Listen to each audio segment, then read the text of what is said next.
A fat man is a joke, and a fat woman is two jokes, one on herself and the other on her husband. Half the comedy in the world is predicated on the paunch. At that, the human race is divided into but two classes: fat people who are trying to get thin, and thin people who are trying to get fat. Fat, the doctors say, is fatal. I move to amend, by striking out, the last two letters of the indictment. Fat is fat. It isn't any more fatal to be reasonably fat than to be reasonably thin, but it's a darned sight more uncomfortable. So far as being unreasonably thin or unreasonably fat is concerned, I suppose the thin person has the long end of it. I never was thin, so I don't know. However, I have been fat. Notice that have been. And if there is any phase of human enjoyment, any part of life, any occupation, avocation, divertissement, pleasure or pain where the fat man has the better of it in any regard, I failed to discover it in the 20 years during which I looked like the rear end of a hack and had all the bodily characteristics of a bale of hay. When you come to examine into the actuating motives for any line of human endeavor, you will find that vanity figures about 90%, directly or indirectly, in the assay. The personal equation is the ruling equation. Women want to be thinner because they will look better, and so do men. Likewise, women want to be plumper because they will look better, and so do men. This holds up to 40 years. After that, it doesn't make much difference whether either men or women look any better than they have been looking, so far as the great end and aim of all life is concerned.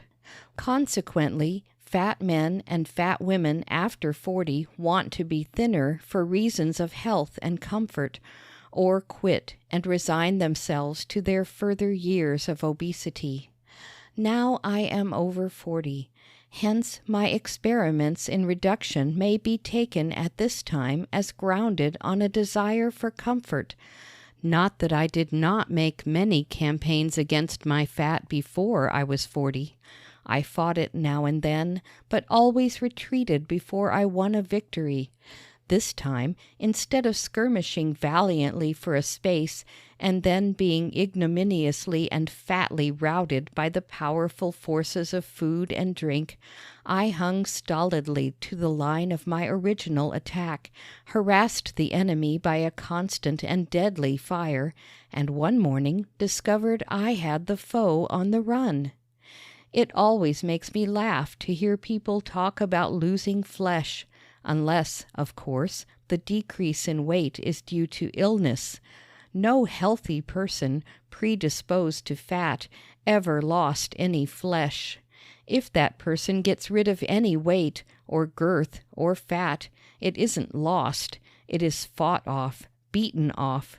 The victim struggles with it, goes to the mat with it, and does not debonairly drop it. He eliminates it with stern effort and much travail of the spirit. It is a job of work, a grueling combat to the finish, a task that appalls and usually repels. The theory of taking off fat is the simplest theory in the world. It is announced in 4 words: stop eating and drinking. The practice of fat reduction is the most difficult thing in the world. Its difficulties are comprehended in 2 words: you cannot. The flesh is willing, but the spirit is weak. The success of the undertaking lies in the triumph of the will over the appetite. The success of the undertaking lies in the triumph of the will over the appetite. There's a lovely line of cant for you. Triumph of the will over the appetite. It sounds like the preaching of a professional food faddist who tells the people they eat too much and then slips away and wolfs down 4 pounds of beefsteak at a sitting. However, I suppose it is necessary to say this once in a dissertation like this, and it is said. In writing about this successful experiment of mine in reducing weight, I have no theories to advance except one, and no instructions to give. I don't know whether my method would take an ounce off any other person in the world, and I don't care. I only know it took more than 50 pounds off me.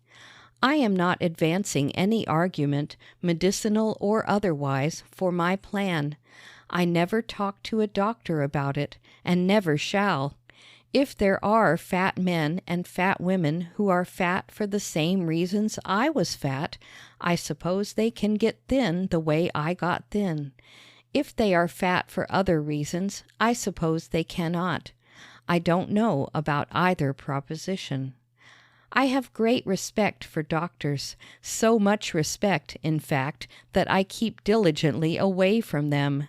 I know the preliminaries of their game, and can take a dose of medicine myself as skillfully as they can administer it. Also, I know when I have a fever, and have a working knowledge of how my heart should beat, and my other bodily functions be performed. I have frequently found that a prescription, unintelligibly written but looking very wise, is highly efficacious when folded carefully and put in the pocketbook instead of being deposited with a druggist. I suppose that comes from a sort of hereditary faith in amulets. No doubt the method would be even more efficacious if the prescription were tied on a string and hung around the neck. I shall try that sometime when my wife lugs in a doctor on me. Still, doctors are interesting as a class.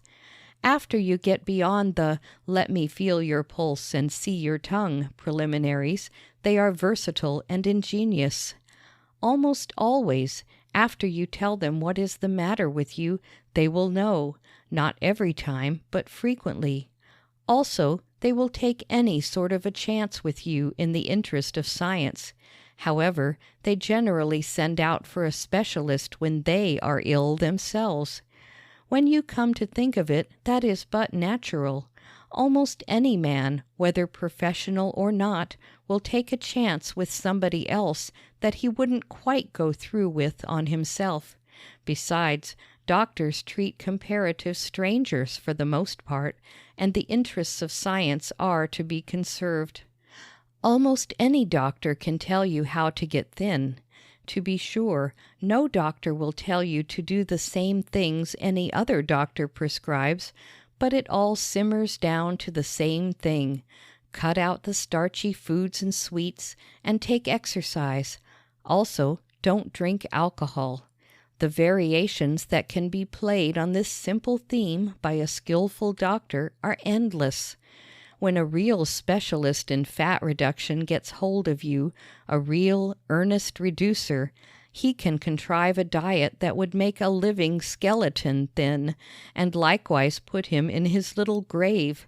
I have had diets handed to me that would starve a hummingbird, and diets that would put flesh on a bronze statue, and all to the same end, reduction. Science has been monkeying with nourishment for the past 10 or 15 years to the exclusion of many other branches of research, and about all that has happened to the nourishment is the large elimination of nutriment from it. End of chapter 1.